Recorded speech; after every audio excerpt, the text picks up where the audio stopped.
The morning sun rose over the plains of Apulia, hot and merciless. Dust shimmered above the fields, stirred by the marching of 80,000 Roman soldiers, the might of the Republic itself. Shields clanged, horses snorted, standards glimmered in the light of dawn. They were confident, invincible. 4 generations, Rome had crushed every enemy that dared stand against her. But today, they were walking into the jaws of a genius. It was the summer of 216 BC. Rome had endured 2 years of humiliation. A Carthaginian general named Hannibal Barca, the man who had crossed the Alps with elephants and fury, had crushed every Roman army sent against him. But the Senate would not yield. They summoned the largest army Rome had ever fielded.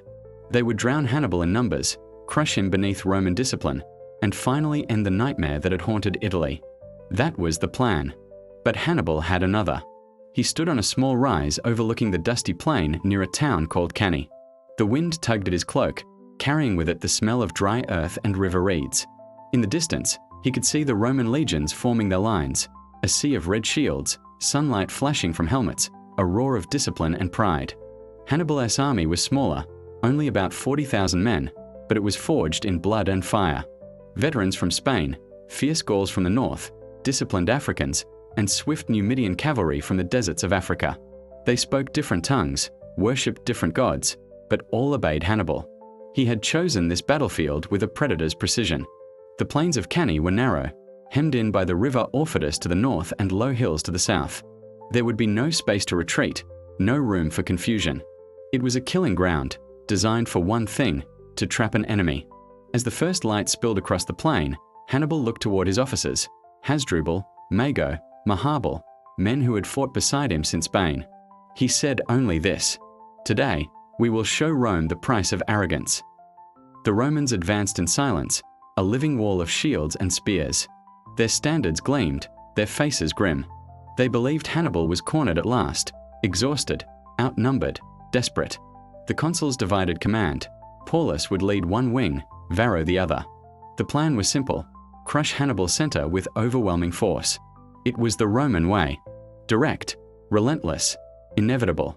As the drums rolled and the horns bellowed, 80,000 men began to march, step by thunderous step. The ground shook beneath them. The earth itself seemed to hold its breath. On the other side, Hannibal's lines began to move, slowly, deliberately. The Gauls in the center advanced first, yelling their savage cries. The Spaniards beside them raised curved blades and shields of leather. Behind them, the Africans, calm, disciplined, silent, waited. Hannibal's formation was strange, a crescent, its center protruding toward the Romans. It looked like weakness, like an open wound waiting to be crushed. It was not. It was the bait. The Romans surged forward. Their commanders shouted orders. Close ranks. Press forward. Break them. The first impact was like a storm of metal. Swords clashed, shields locked, men screamed. The Roman front slammed into the Carthaginian center, and the crescent began to bend backward, step by step, exactly as Hannibal wanted. Dust filled the air, choking and blinding. The sun burned hot and merciless overhead. But the Romans saw only what they wanted to see: the enemy falling back. To them, it was victory. Push forward. Varro bellowed, raising his sword. The day is ours. Tens of thousands obeyed. The Roman mass pressed deeper and deeper into Hannibal's center, compressing itself tighter and tighter, a human tide flooding into the trap. But battles are not won by numbers. They are won by the mind. Hannibal's center bent like a bowstring. And then, he released it. From both flanks, his African infantry, disciplined veterans in captured Roman armor, pivoted inward. From the rear, his cavalry, having smashed the Roman horsemen in minutes, circled back and struck from behind. In a single, perfect movement, Hannibal closed the circle.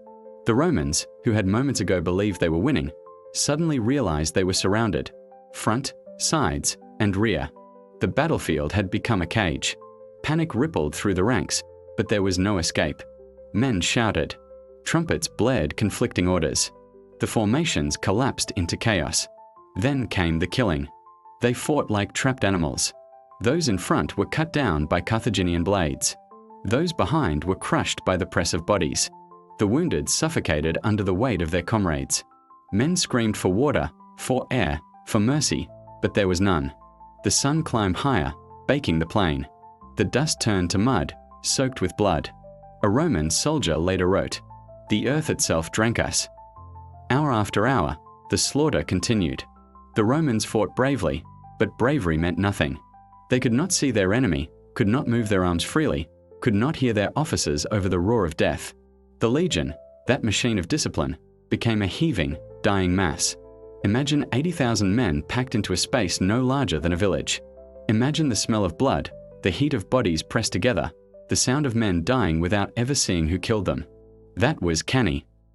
Hannibal rode among his troops as the circle tightened. He gave few orders now. The plan was perfect. His men knew what to do. Around him, the ground was carpeted with corpses, Roman and Carthaginian alike, but the red tunics were everywhere. The river Aufidus ran dark that day. Even the wind seemed to carry the stench of death. By afternoon, the Romans no longer fought, they simply died. Groups of men tried to break out, only to be cut down by the Africans or trampled by their own. Some threw away their weapons and begged for mercy. Others fell on their swords. And still, the killing went on. As dusk approached, the sounds of battle faded into silence. The crows descended. Hannibal stood among the ruins of the Roman army, his armor dented, his face expressionless. Around him lay 50,000 Roman dead, another 10,000 captured, and countless wounded who would never rise again. The greatest army of the Republic, gone in a single day. That night, the wind blew cold. Fires burned across the plain, lighting the smoke and mist. Hannibal walked through the battlefield, stepping over bodies, hearing the faint groans of dying men. He had won the greatest victory of his life. But even he could not look upon the field without feeling the weight of what he had done. Crows gathered on spears. Wolves crept in from the hills. The air was thick with silence, the silence that follows the end of hope. The Battle of Cannae became a whisper that haunted Rome for generations. 50,000 Romans lay dead. Entire families wiped from existence. Of the senators' sons who fought that day, few returned. The Republic bled, but it did not die. For in that defeat, Rome would find the strength to rise again. The survivors stumbled back to Rome, their armor broken, their eyes hollow. When the city heard the news, there was panic, wailing in the streets, prayers in the temples, the Senate in chaos. Some said Hannibal would march on Rome itself. He did not. He waited, knowing that fear was his greatest weapon. And in that fear, the legend of Hannibal Barca was born. He had achieved the impossible. With half the numbers, he had destroyed the greatest army in the world. His tactics, the double envelopment, would be studied for centuries, taught in military academies from Prussia to West Point. But that day, on the plains of Apulia, no one thought of strategy or glory, only of the dead. They called it the bloodiest day in Roman history, a day when courage met genius, and courage lost. The fields of Cannae drank the blood of 50,000 sons of Rome. And as the sun set over the silent plain, even the gods must have turned away. The night after Cannae was silent. The moon rose pale over a field of ghosts. What had once been an army, 80,000 strong, now lay motionless beneath the stars. The wind carried the smell of iron and ash. Fires flickered among the dead as Carthaginian soldiers searched for survivors, weapons, anything of value. And through it all, Hannibal rode alone. His horse stepped carefully among the corpses, hooves splashing in puddles of blood. He stopped often, not to celebrate, but to stare, to think, to remember. He had done what no general before him had dared even to dream. He had annihilated the Roman army. They say Hannibal was born for war. But war, too, was born for men like him. He understood the field as a poet understands words, each movement, each formation, a verse in a terrible masterpiece. Days before the battle, Hannibal had studied the land with a hunter's patience. He knew the Roman way, the straight line, the direct assault, the unbreakable wall of discipline. But discipline can become blindness. He knew Rome would come for him with overwhelming force. So he prepared not to resist, but to absorb. He placed his weakest troops, the Gauls and Iberians, in the center, knowing they would give ground. His strongest, the Africans, drilled in Roman tactics and armed with captured Roman weapons, held the wings. The cavalry, his real weapon, he split into two blades, heavy cavalry on the left, swift Numidians on the right. The plan was elegant. He would let the Romans believe they were winning. He would let them press forward, deeper and deeper, until they could no longer move. Then he would close the jaws.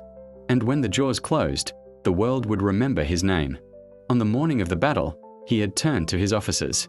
The wind carried the dust of the Roman advance. Tens of thousands of red shields shimmered in the sunlight. He said nothing for a long time, just watched. Then, softly, he murmured, "They are already dead. They just don't know it yet." As the dawn became day, his plan unfolded with terrifying precision. The Romans, confident and unyielding, slammed into his center. The Gauls fell back, not in panic, but by design. Every step backward drew the Romans deeper into the crescent. Every heartbeat brought them closer to the trap. When the moment came, Hannibal raised his hand. The African veterans pivoted. The cavalry swept behind the Roman ranks. The circle closed. What followed was not battle, it was slaughter. It was art made of blood, the perfect destruction. In that single maneuver, Hannibal changed the meaning of warfare. He showed that victory was not in numbers, but in the mind. He proved that genius could crush power, and that arrogance is the truest enemy of all. But victory, like all great things, came at a cost. Hannibal's army was exhausted. He had lost thousands of his best men. The battlefield, though his triumph, was also his burden. As dawn rose the next day, his officers urged him to march on Rome itself. The road was open. The city lay in panic. His cavalry commander, Hannibal, said to him, "Give me 5,000 horsemen, and in 5 days I will dine in the Senate of Rome." Hannibal looked at him quietly and replied, "You know how to win a battle, Hannibal, but not how to use one." It was a sentence history would never forget, for in those words lay the one decision that would haunt him forever. Hannibal had won the greatest victory in ancient history, but even he, the master of traps, could not escape time itself. Cannae was a triumph of the mind, but Rome's true weapon was the soul of its people. Back in Rome, news of the disaster arrived like a thunderclap. Messengers galloped through the city gates, covered in dust and blood. At first, no one believed them. 50,000 dead? Impossible. Rome had never lost like that. But then the truth came, name by name, son by son. Entire families extinguished. Noble houses reduced to ashes. The Senate fell into chaos. Mothers filled the streets, wailing for sons who would never return. Temples overflowed with offerings. The air of the eternal city was filled with fear. And yet, Rome did not fall. While others despaired, one man, Quintus Fabius Maximus, the cunctator, the delayer, rose to speak. He had long warned the Senate that Hannibal could not be beaten by force, only by patience. Now, as panic spread, his words found their echo. "Rome still stands," he said. "While we live, the Republic lives. We will not fight his way. We will fight time." And so began the long war of endurance, the war Rome would eventually win. But in 216 BC, the shadow of Cannae stretched far and wide. All of southern Italy trembled. Cities that had sworn loyalty to Rome turned to Hannibal, believing the Republic doomed. From Capua to Tarentum, the people opened their gates to him. Even some Greek cities in Sicily whispered the Carthaginians' name as a savior. Hannibal became a legend, a man whose brilliance defied empires. He walked through the lands of Italy like a ghost of vengeance, his enemies trembling before him. And yet, he knew, the one enemy that mattered most had not fallen. Rome still breathed. Rome still waited. Genius can win 1,000 battles, but against will, the will to endure, to rebuild, to rise from ashes, genius alone is not enough. Years later, Roman generals would study Cannae in detail. They would spread sand across tables, placing stones to mark legions and cavalry, tracing the perfect circle that destroyed an army. They would whisper in or at the simplicity, the beauty, the horror of it. For Cannae became more than a battle. It became a lesson, in strategy, in arrogance, in fate. Even centuries later, military minds would bow before it. Frederick the Great studied it. Napoleon admired it. Schlieffen based his plans for World War upon it. And still, none would ever match it. Because Cannae was not just a tactic. It was prophecy. The fields of Cannae were soaked not only with blood, but with truth, the truth that every empire must learn. Pride blinds. Discipline without thought is weakness. And the greatest enemy of power is always itself. As months passed, Hannibal lingered in southern Italy. He had no siege equipment to take Rome. His army was weary, his supply lines stretched thin, and Carthage, his homeland, refused to send reinforcements. They did not understand what he had accomplished. They did not see that he had shattered Rome's body, but not yet its heart. So Hannibal waited. And as he waited, Rome began to recover. New legions were raised. New commanders emerged, men who had seen Cannae and vowed never to repeat it. Among them was a young man named Publius Cornelius Scipio, who would one day face Hannibal on another field, at Zama. But that was still years away. For now, the ghosts of Cannae lingered. At night, Roman farmers in Apulia said the ground still bled when it rained. They said the cries of dying men echoed in the wind. And when the moon rose, they swore they could see the shapes of soldiers still locked in eternal combat, Romans and Carthaginians frozen in time, their battle never truly ending. History, after all, never forgets blood. Cannae was not just the bloodiest battle of Rome, it was a mirror. In it, Rome saw its weakness, its hubris, its mortality. But from that mirror, Rome learned, and Rome endured. Hannibal had broken the body of the Republic, but he had forged its soul. The plains of Cannae lay quiet now, haunted by the ghosts of the fallen. For weeks, the bodies had rotted under the sun and rain. The river Aufidus ran thick with blood and mud, a grim testament to the genius of Hannibal and the fragility of the Roman Republic. Yet Rome did not fall. In the Senate, fear and fury mingled like fire and smoke. The city teetered on the brink of despair, but its leaders, those who survived the panic, made a choice: resilience over surrender. Quintus Fabius Maximus, the cunctator, advised caution. He knew Rome could not match Hannibal in open battle. Instead, he proposed a war of attrition, a slow, relentless pressure that would deny Hannibal the victories he sought. The Senate hesitated, divided between panic and stubborn pride, but Fabius' wisdom prevailed. Rome rebuilt its legions. The coffers emptied. New soldiers were raised from every town, every province, every surviving household. The cries of mothers and widows became fuel for determination, not despair. Rome's strength was not in its swords or shields, but in its heart. While Hannibal celebrated, Rome was reborn. The Republic learned to endure, to plan, and to strike not with fury, but with patience. Meanwhile, Hannibal roamed southern Italy. Victory had not changed him. He treated the survivors of Cannae with discipline. The Carthaginian army remained a model of order, but the weight of occupation was heavy. Supplies dwindled. Cities grew wary. Some welcomed him as a liberator, others resisted quietly, biding their time. Hannibal's mind, ever sharp, did not waver. He knew Rome was wounded.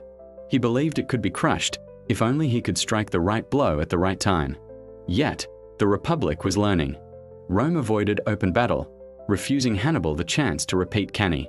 The young commanders, inspired by losses, studied his tactics, imagining ways to counter them. Hannibal had trapped Rome once, but Rome had learned to walk through shadows without panic, to move through fire without burning. The countryside bore witness to a slow war.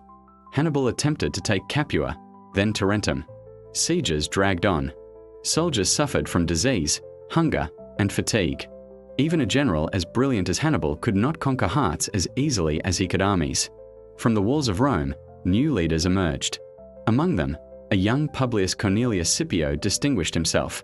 He watched Hannibal's campaigns with fascination and fear, memorizing each maneuver, noting every weakness. He understood that Rome's survival depended not only on courage but on study, innovation, and endurance. The months turned into years. Hannibal's campaigns were devastating but costly. Each victory came at a price. His army could not be replenished easily. The Republic, despite its trauma, refused to be broken. In these years, Rome developed a strategy of shadow and patience. They avoided Cannae-like encounters. They harassed Hannibal's supply lines, cut off reinforcements, and forced him into a slow, exhausting war. Cannae had shown the world the genius of one man, but it had also revealed the resilience of a nation. For every field Hannibal conquered, Rome planted seeds of survival, waiting for the day they could strike back. By the time Hannibal reached southern Italy again, he found Rome transformed. The Republic was cautious, wary, yet ever growing in strength. Hannibal had forced Rome to respect cunning, strategy, and patience. But he had also forced Rome to innovate. The shadow of Cannae lingered, a constant reminder of the power of genius, the horror of miscalculation, and the endurance of spirit. Years passed. Hannibal remained in Italy, commanding respect and fear. He won battles, yes, small victories that reminded Rome of his presence, but he could never achieve the same catastrophic triumph as at Cannae. Rome, now led by wiser generals and inspired by the lessons of blood and loss, adapted. Legions moved with greater caution. The Senate, scarred by despair, became strategic. The young Scipio, observing Hannibal closely, dreamed of a way to bring the war home, to Carthage itself. Meanwhile, Hannibal's army aged. Veterans grew weary. Recruits lacked the experience of those who had perished at Cannae. Supply lines stretched thin across hostile lands. Even a master strategist cannot conjure men from dust. The greatest victories are ephemeral. Time, disease, hunger, and fatigue are enemies no commander can escape. Cannae had been perfect, but perfection cannot last. Hannibal's genius remained undeniable. At Trebia, at Lake Trasimene, at Cannae, he had reshaped battle itself.